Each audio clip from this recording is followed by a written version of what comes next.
Terra X.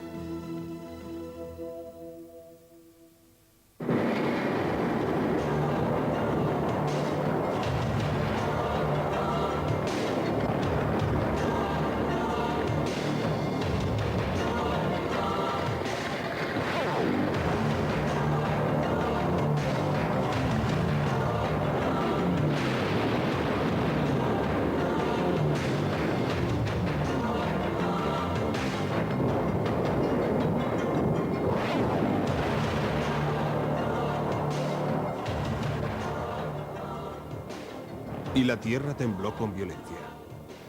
El mar invadió las orillas. Así, en un solo día y en una terrible noche, el controvertido país de los Atlantes se hundió en la tierra y bajo las mareas desapareció su isla.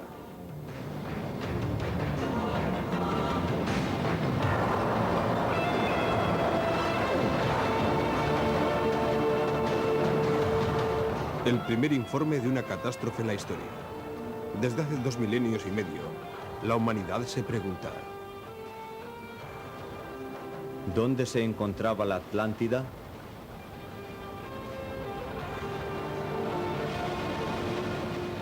En busca de la Atlántida.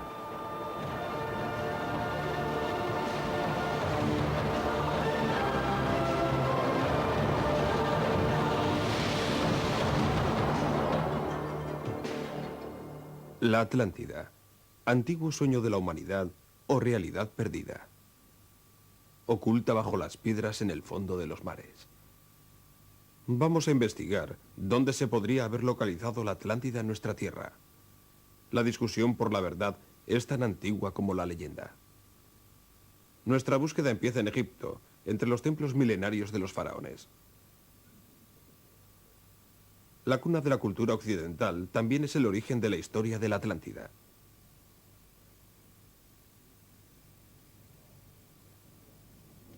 Unos sacerdotes se lo contaron al diplomático Solón, quien estudió muy de cerca el país del Nilo en el siglo VI a.C.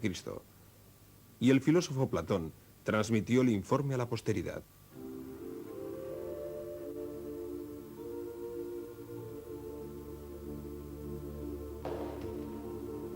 Atlántida, paraíso terrenal y catástrofe cósmica. La humanidad sigue ocupándose de ella. En el país de los faraones, donde a lo largo de milenios la historia transcurre según las leyes antiguas, los relatos como los de la Atlántida debían inspirar pánico ante la destrucción y temor ante la sabiduría y la arquitectura.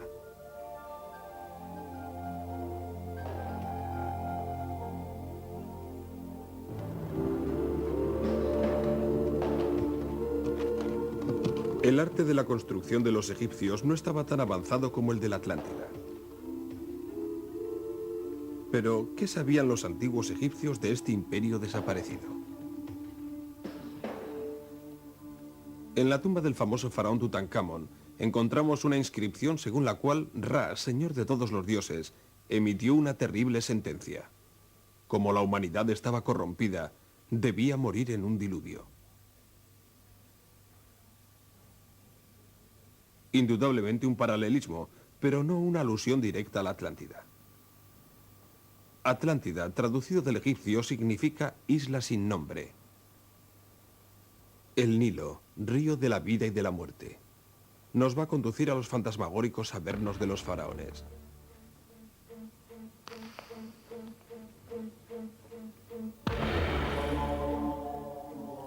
Según la creencia de los egipcios, los muertos seguían viviendo plácidamente en sus tumbas.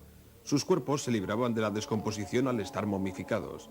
En su existencia intemporal comían y bebían, vigilaban o descansaban y se contaban historias.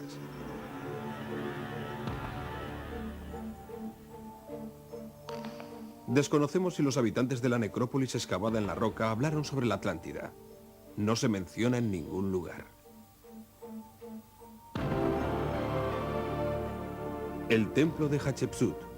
La reina envió expediciones a países lejanos, pero tampoco se menciona a la Atlántida. Se ha traducido una 10ª parte de todos los jeroglíficos, pero ni una palabra sobre la Atlántida. Habla el egiptólogo de Heidelberg, profesor Jan Assmann. Y la historia sobre la Atlántida, si es que existió, tiene que ser anterior. Según mi opinión, lo que se nos ha transmitido pertenece a dos mundos totalmente diferentes. Uno es un mundo escrito, que en gran parte se recogen las inscripciones de templos y tumbas. El verdadero centro de este mundo escrito se encuentra en los archivos de papiros, los libros sagrados que este sacerdote quiso mostrar a Solón. Podemos partir del hecho de que en estos libros sagrados no se cantaban historias antiguas. El otro mundo es el de la tradición oral, el folclore, las leyendas populares que se han inspirado en monumentos. Y ambos mundos apenas coinciden en los textos egipcios.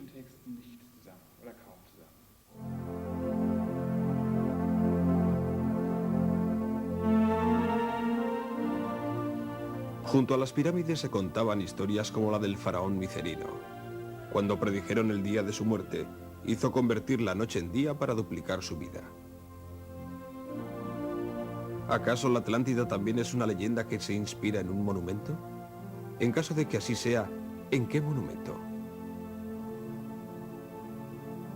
Surgen nuevos enigmas. Seguimos las huellas de Solón, a quien los sacerdotes del faraón informaron sobre la Atlántida. En el término municipal de Tebas se encuentra un templo erigido por los sacerdotes de la ciudad Sais. Revelan a Solón el origen de su pueblo, los griegos.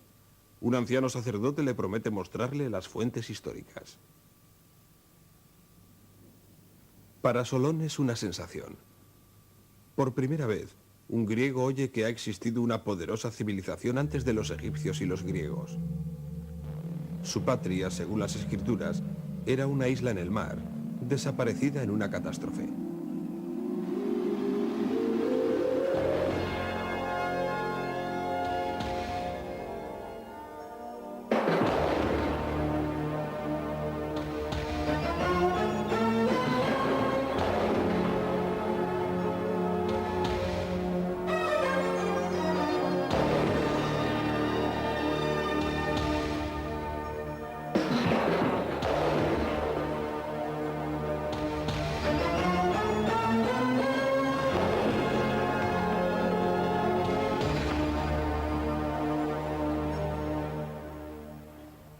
Sais, el antiguo centro clerical en el delta del Nilo. Una oxidada señal en la calle la menciona. Aquí se encontraba antiguamente la sede faraónica del Imperio egipcio. En los humildes pueblos de la provincia ha desaparecido ya todo esplendor de tiempos pasados.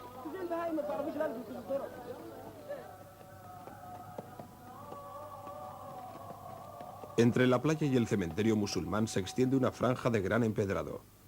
Son los cimientos y las escaleras de templos. Aquí es, según cuentan, donde Solón fue agasajado.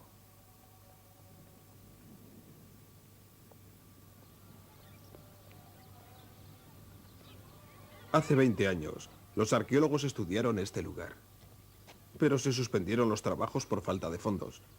La gran cantidad de agua subterránea hace imposible las excavaciones.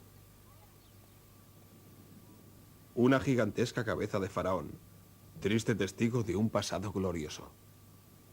Junto a la húmeda orilla descansan enormes deidades como si no pertenecieran a este mundo.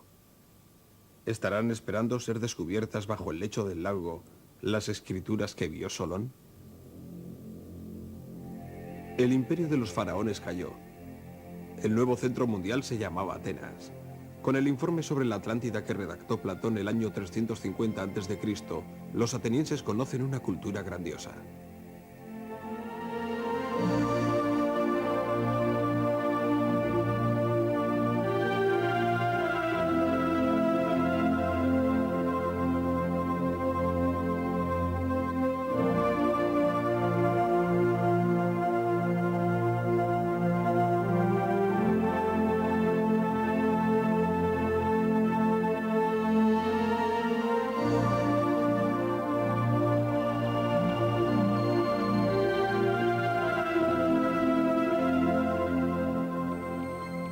Los atlantes eran virtuosos.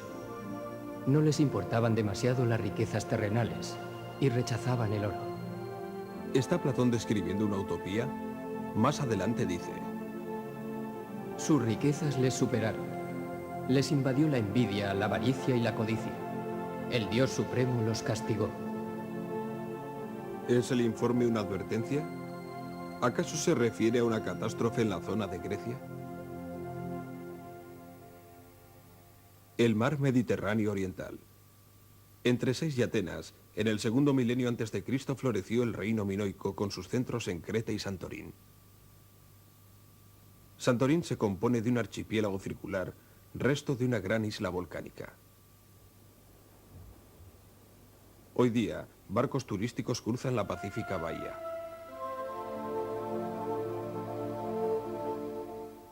En el año 1500 a.C., aquí se reveló la tierra. La lava incandescente cubre los bosques. Las fértiles tierras se hunden en el mar cuando el poderoso volcán Tera escupe fuego.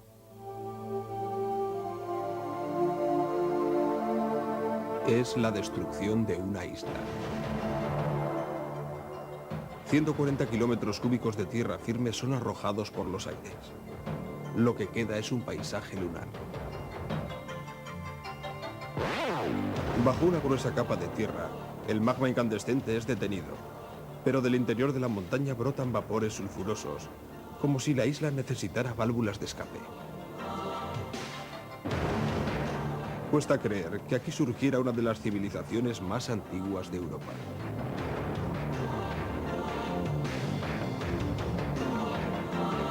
En este desierto de piedras, de pronto algo nos recuerda a la Atlántida. Los colores. Platón escribe que los muros del Palacio Real eran negros, blancos y rojos. Uno de los hallazgos más emocionantes de la actualidad se encuentra al borde del mar. La ciudad minoica Crotiri, sepultada bajo cenizas volcánicas. En su momento más floreciente, fue atrapada por las garras de la muerte. Vasijas de arcilla ricamente pintadas. La abundancia de grano, aceite, pescado en salmuera y vino hacían olvidar las preocupaciones por las cosechas. Una copiosa lluvia de cenizas ahogó la ciudad, pero la catástrofe no vino de golpe. Nos habla el director de las excavaciones, profesor Christos Doumas. Otro factor que afectó a los edificios y a la ciudad en general es la expulsión de grandes rocas desde el cráter. Y estos bloques se encuentran aquí. Una de gran tamaño está ahí y otra está frente a nosotros. Por otro lado, tenemos pruebas evidentes de cómo el terremoto dañó a los edificios. La escalinata de piedra se ha partido por la mitad a consecuencia del movimiento sísmico. Abajo hay una acumulación de escombros. Posteriormente, hubo un periodo de calma que permitió a la gente volver y limpiar las calles. Aquí hay un montón de escombros acumulado por la gente que abrió un camino en la calle. Y aquí tenemos material volcánico que cubre los escombros. Al principio, la ceniza cayó como nieve, tapando todos los huecos. Pero el paroxismo final creó estos grandes depósitos de ceniza volcánica que en algunos lugares llegan a los 7 metros de grosor, aunque cerca del cráter tienen entre 30 y 40 metros de espesor.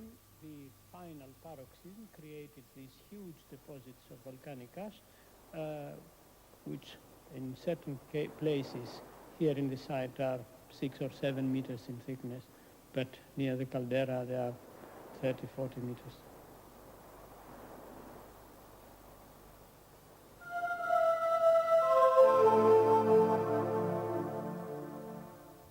La catástrofe de Santorín no ha impedido que la gente volviera a habitar la isla.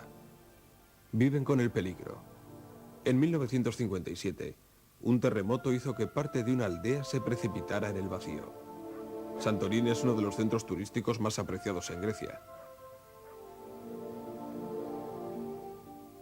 Pero un buen observador podrá descubrir las huellas de la destrucción tras las nuevas edificaciones. El violento infierno, los colores, la ubicación de la isla, todo ello son datos importantes para determinar la posible localización de la Atlántida. Otro indicio más. Los sensacionales frescos de Akrotiri, creados hacia el 1500 a.C., hoy en día están en el Museo Nacional de Atenas. Los delfines retozan junto al casco del barco. Los minoicos celebran una victoria. A popa, bajo un baldaquín, está sentado el almirante de la flota de guerra. Ante la panorámica de una ciudad, un bote de remos se hace a la mar. El principal investigador de la Atlántida en Grecia conoce muy bien los motivos. Se aprecian con claridad la fauna y la flora de este lugar, que nos recuerdan al paisaje del Bajo Egipto en la desembocadura del Nilo.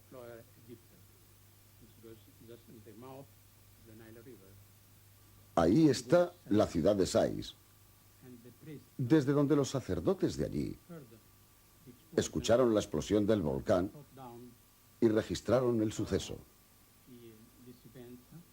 Debido al hecho de que las comunicaciones marítimas de los Atlántidas entre islas minoicas y Egipto quedaron totalmente interrumpidas, comprendieron que el reino de Minos había desaparecido repentinamente. Aquí se aprecia la flota. Este es el barco portaestandarte. Allí está la segunda flota que regresa a una ciudad. Aquí se encuentra la zona de Akrotiri y detrás se eleva un volcán. Recuerda al volcán que ya existía antes de su erupción hacia mediados de la Edad de Bronce. Unas pruebas asombrosas. ¿Fue Santorín la Atlántida perdida? El mozalbete con los peces. La elegante dama de cabellos ondulados con pendientes y colorete. Los jóvenes con trenza sobre cabeza rapada en una competición de lucha. Los antílopes tan realistas, posiblemente importados de África. Chimpancés azulados que juguetean en un jardín. El profesor Galanopoulos nos sorprende con otro hallazgo. Esta es la cabeza fosilizada de un mono que ha sido formada por el calor y las cenizas volcánicas que cayeron sobre la isla durante la explosión.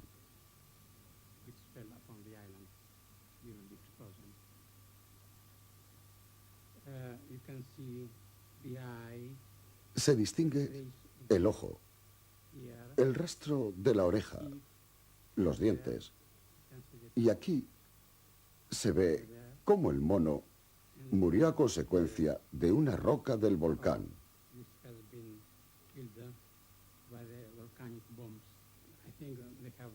Opino que estos monos fueron importados desde Egipto y utilizados como juguetes infantiles.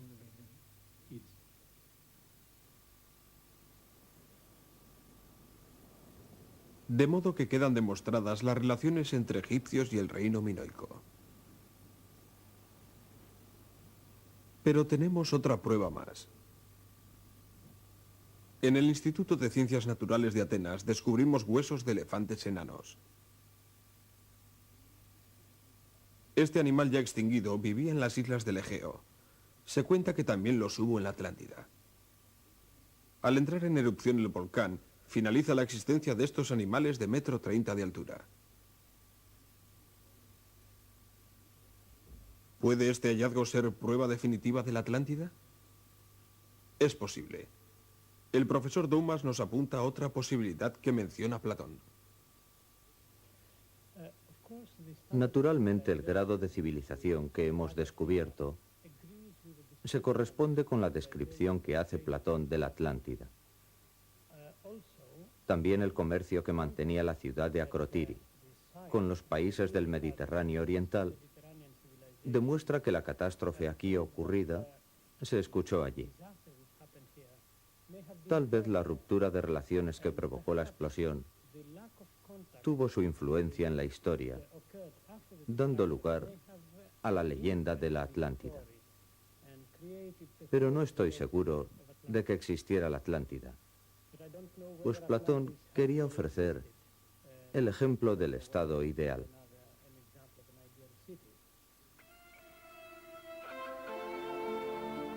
De modo que no obtenemos respuesta definitiva y algunas pruebas quedan como meras teorías. Abandonamos la isla griega y nos dirigimos hacia el oeste. Platón dijo que los atlántidas vivían al otro lado de las columnas de Hércules. En la antigüedad, se conocían por columnas de Hércules las montañas a ambos lados del estrecho de Gibraltar.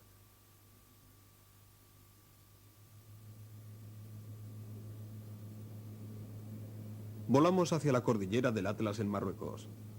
Atlas era el dios griego que sostenía el cielo. En sus recuerdos se han denominado no solamente el macizo norteafricano, sino la Atlántida y el gran mar de Occidente, el Océano Atlántico.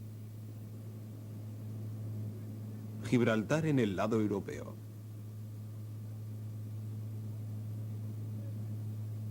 Los altos peñascos a ambos lados de la puerta del Mediterráneo eran los límites del mundo arcaico. El territorio al otro lado del estrecho inspiraba un gran temor a lo desconocido a egipcios y griegos.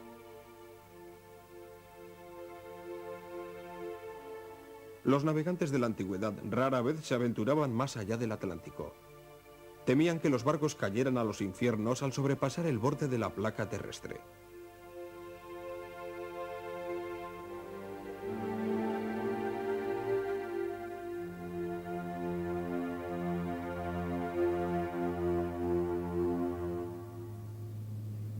En la costa española está la ciudad más antigua de Europa Occidental, Cádiz. No lejos de aquí se encontraba el floreciente reino de Tartesos. El historiador alemán Adolf Schulten creía que Tartesos había sido la desaparecida Atlántida.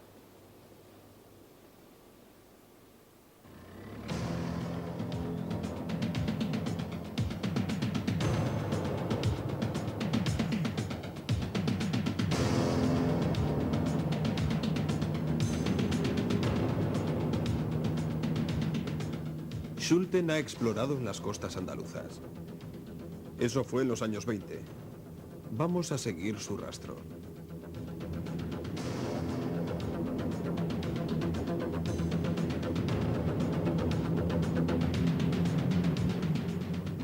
Donde hoy crece la maleza, en el año 1150 a.C. anclaban barcos cargados de zinc de las Islas Británicas.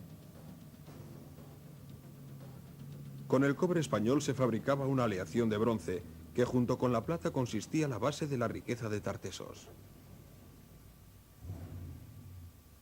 Esta torre fenicia sirvió a Schulten de base para su larga e infructuosa búsqueda.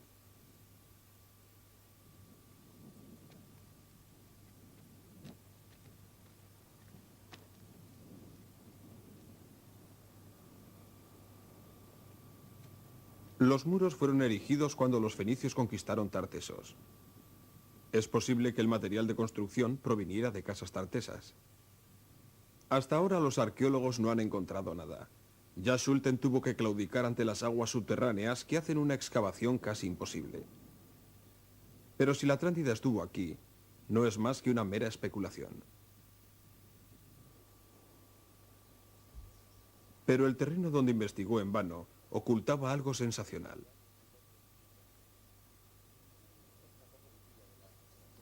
Bajo esta torre medieval, cerca de Cádiz, unos campesinos hicieron un descubrimiento que alarmó a los arqueólogos.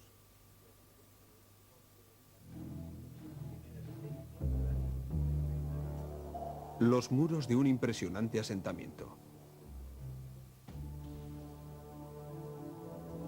Tienen hasta 14 metros de profundidad. Se ha ido desenterrando nivel tras nivel. Han aparecido los restos de 7 ciudades que fueron surgiendo a lo largo de los siglos.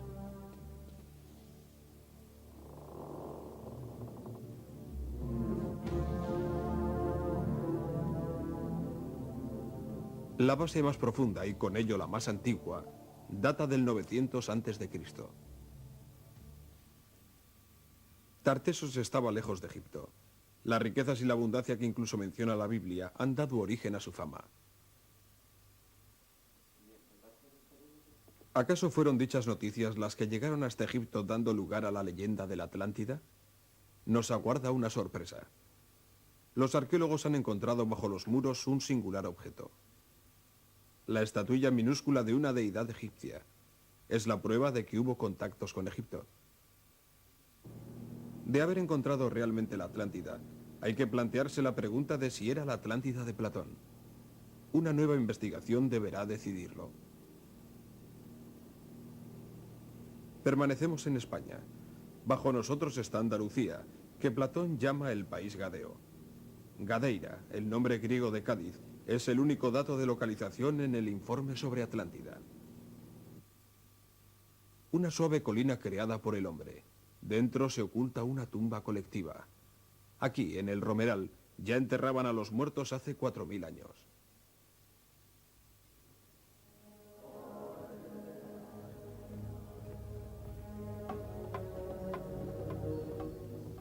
El largo pasadizo es una obra maestra de la construcción. Las piedras de la entrada encajan perfectamente y no están unidas con argamasa.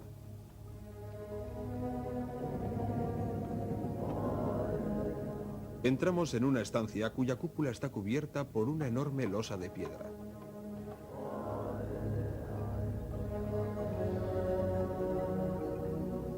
Tras esta primera estancia hay otro espacio, el santuario. A poca altura discurre un altar. En la parte superior, otra pesada losa sobre la falsa cúpula.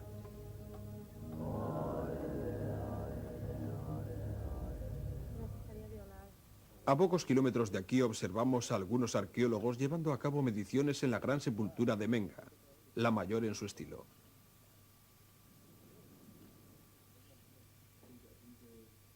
Siete piedras a la izquierda y 7 a la derecha, cada una de más de 3 metros de altura, y otros 3 pilares centrales soportan el inmenso techo. La técnica de la roca, también llamada cultura megalítica, plantea enigmas. ¿Cómo pudieron sus constructores llegar a cálculos tan exactos sin el conocimiento de escritura y números? Los monumentos están orientados según la trayectoria de las constelaciones. Sabemos poco de la religión de estas personas, pero hay algo seguro. Durante los solsticios, los muertos recibían la luz del sol que se proyectaba a través de la entrada. Era su enlace con el más allá.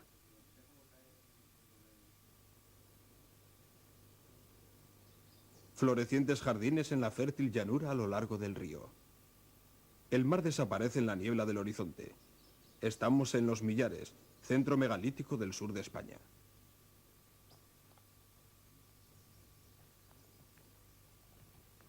La fortaleza de 4 metros de altura supone un bastión contra los invasores indogermánicos que irrumpieron desde el este en el segundo milenio antes de Cristo.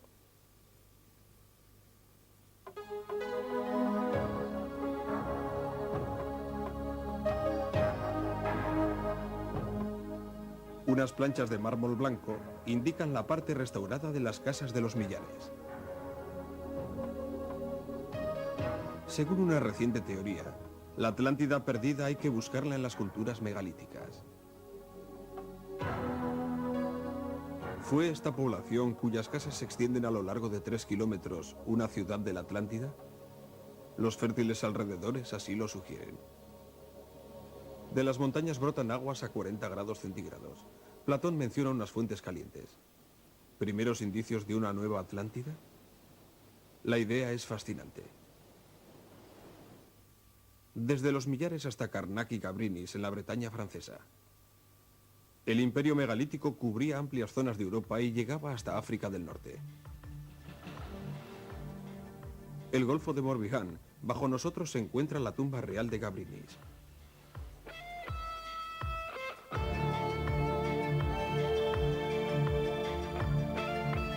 Los surcos de agua se corresponden con los canales que rodeaban a la Atlántida. La isla Erlanik.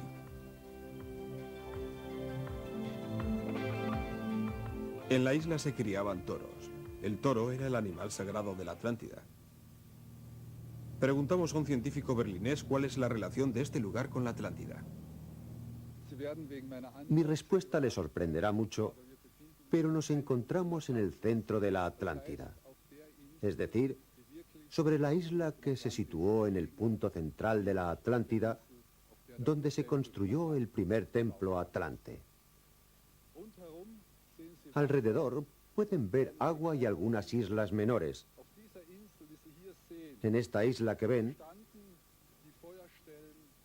hubo hogares sobre cuyas piedras sacrificaban los toros de la Atlántida.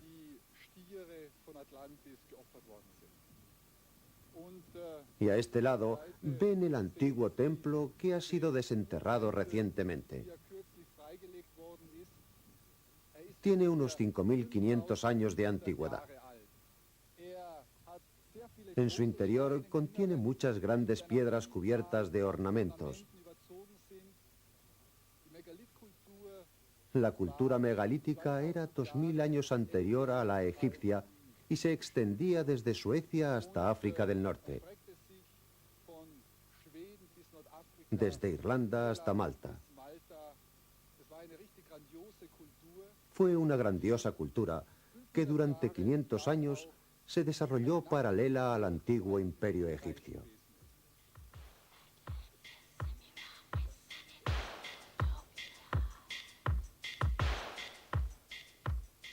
A los egipcios Europa, el país al otro lado del Mediterráneo, les parecía una inmensa isla. Misteriosa e incomprensible como su religión, sus enterramientos y sus lugares de culto. Como los Kronlech de Erlanik.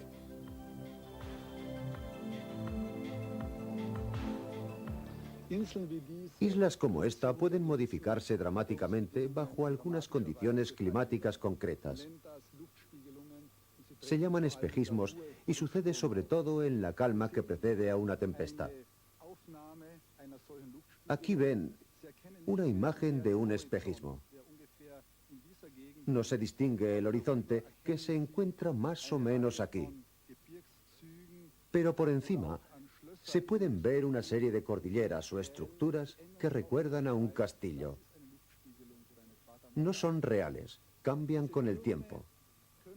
Este es un espejismo o una fata morgana. Estas torres justificarían la impresión de contemplar el macizo del Atlas, que parecía una enorme isla en el mar, un gigante que se elevaba hacia el cielo. En tales espejismos, los hombres reconocieron antiguamente al dios Atlas. Sujetaba el cielo como una inmensa columna y fue el primer rey de la Atlántida.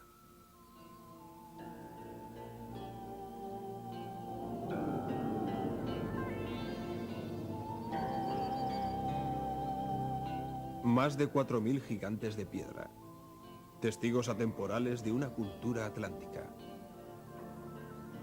¿Un observatorio para contemplar el trayecto del sol?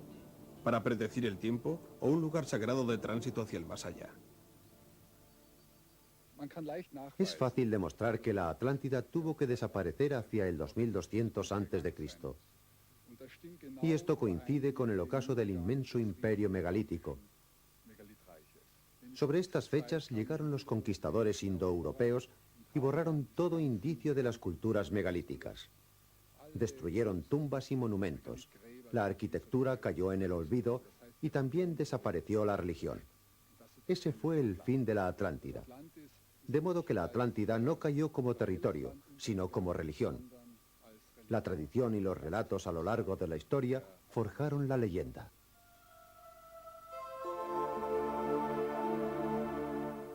¿Es el imperio megalítico realmente la Atlántida perdida? ¿No se contradice la aparentemente primitiva cultura con la civilización sofisticada que describe Platón? La nueva teoría debe ser examinada a fondo. Nuestro viaje continúa hacia el norte. En medio del mar, ante la costa de Schleswig-Holstein, se encuentran los peñascos de Helgoland. La actual marisma fue tierra firme en la Edad del Bronce, o sea, hace 3500 años.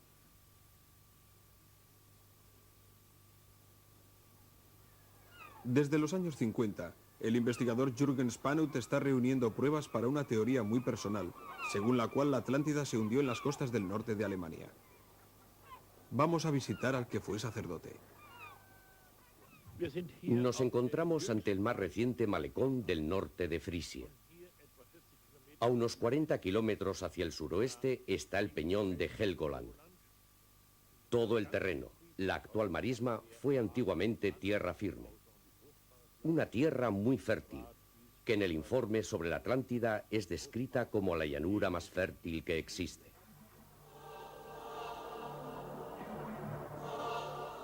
Solo queda una parte de la isla. La elevación del nivel del mar, las tormentas y la fuerza incesante de las mareas van erosionando la fortaleza natural.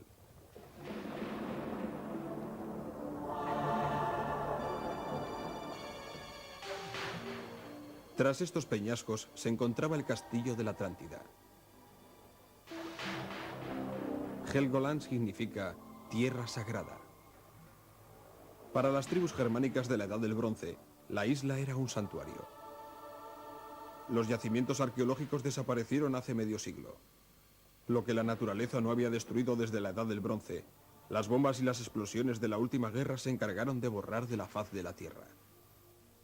Solo quedan características del paisaje. Unas franjas verdes delatan yacimientos de cobre, base del bronce. De ahí se forjan las armas. Los acantilados de Helgoland brillan con tonalidad roja. Hasta el siglo pasado, las rocas de yeso que aún quedaban eran blancas, y la arenisca que hay bajo el agua es negra. Rojo, blanco y negro también son los colores de la Atlántida.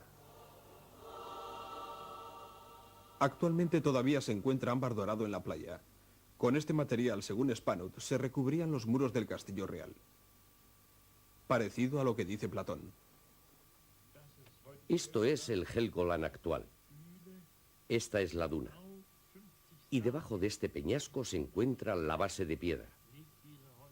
Una colina submarina que llega hasta los 8 metros bajo el nivel marino. Aquí hemos buceado y hemos encontrado estas placas que han sido trabajadas por la mano del hombre. Y aquí tenemos esta placa de cobre de Helgoland que fue fabricada en un horno primitivo. Allí la encontramos.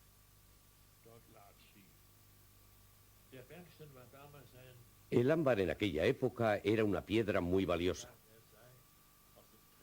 Los egipcios cuentan que surgieron de las lágrimas del dios del sol. De ahí su valor. El país del ámbar en la Edad de Bronce se encontraba aquí, en la costa oeste, especialmente en la zona entre Helgoland y Eiderstedt. Podemos afirmarlo porque en la Edad del Bronce el ámbar se exportaba al Mediterráneo. Volvemos al Mediterráneo. Volvemos a la poderosa Tebas, cuyos muros hablan de la grandeza de Egipto. Mientras las viviendas de sacerdotes y funcionarios se han desintegrado, las inscripciones y bajorrelieves del templo de Medinet Abu han sobrevivido a los milenios. Sobre 10.000 metros cuadrados se conservan los hechos del faraón. Una coalición de países extranjeros quiso someter el reino de Ramsés III tras una gran batalla. Los relieves ilustran la más sangrienta batalla naval de Egipto. ¿Quiénes eran los enemigos? A la izquierda un guerrero con espesa melena cae al vacío. Según Spanut, es una corona de plumas, el tocado típico de los soldados del norte de Europa. ¿Por qué se desplazaron desde el Mar del Norte hasta Egipto?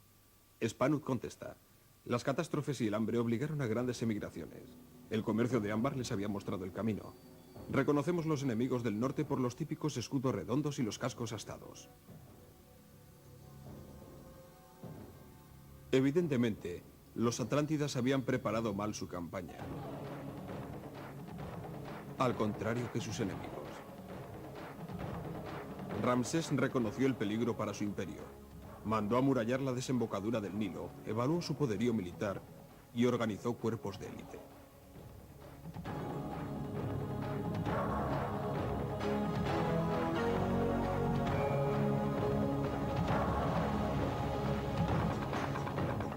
Los mercenarios nubios defendían el gran almacén de grano de África con 2000 años de tradición, cuando los enemigos del norte de Europa querían conquistar el país del Nilo en el año 1195 a.C. Pero las tropas de Ramsés vencieron.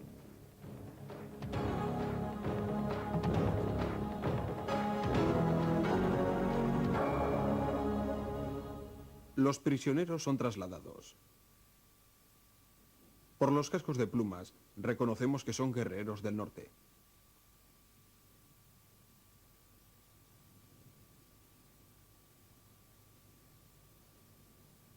A los vencidos les cortan las manos para que nunca más puedan empuñar un arma. Y les cortan las lenguas para que no revelen las riquezas y las dimensiones del país. En interminables filas reposan los prisioneros con el extraño tocado. ¿Los últimos testigos de la Atlántida?